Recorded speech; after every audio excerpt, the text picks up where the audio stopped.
Back in 2017, something in my life shifted. A major personal moment, the kind that forces you to take a hard look at yourself.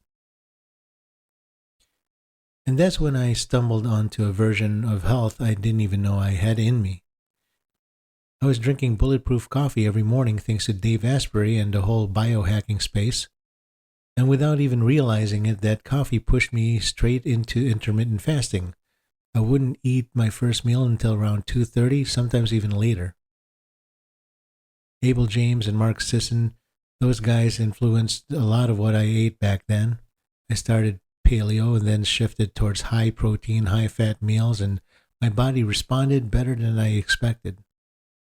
I was running 5K 6 nights a week. Didn't matter if it was cold or late. I just put on my shoes and went. And little by little, I became someone new. I went from 280 pounds down to 178, focused, disciplined, stronger than I'd felt in years. But life changed again. Stress crept in, old habits followed right behind. Nothing dramatic, just subtle things. A few late night meals, a few drinks, and eventually the weight started coming back. And then in 2019, a friend of mine and I started dating. I wasn't looking for anything at the time, but there she was, kind, beautiful, 21 years younger than me. As our relationship progressed, I told her that she should think about our age gap. She told me she'd rather have 30 really happy years with me than settle for a lifetime with someone who didn't make her as happy. So eventually we got married, built a family. Our first son arrived in 2021, and another blessing not long after. Life was good, but busy. My weight hovered in the 190s, manageable, but not great. In August of 2024, we moved from Illinois down to Parrish, Florida. New home, new routines, no friends. And at night, after everyone went to bed, I was alone with my thoughts.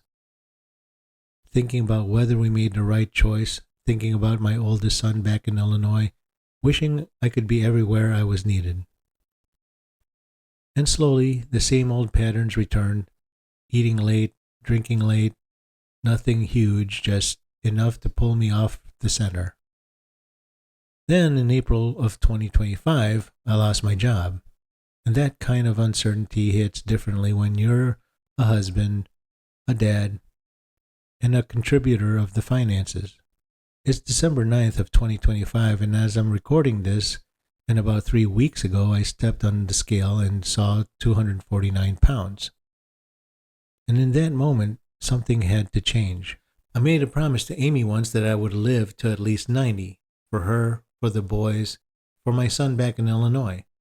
But standing there at 249 pounds, I realized that I wasn't on a path that would get me anywhere close to that. So this is where my journey starts. Not my first weight loss journey, but probably the most important one. This playlist isn't going to be about perfection or inspiration. It's not about hype. It's just me, a 55-year-old man trying to become the version of himself his family deserves, and the version I deserve too. It's December 9th, 2025. I'm 249 pounds, and this is day one.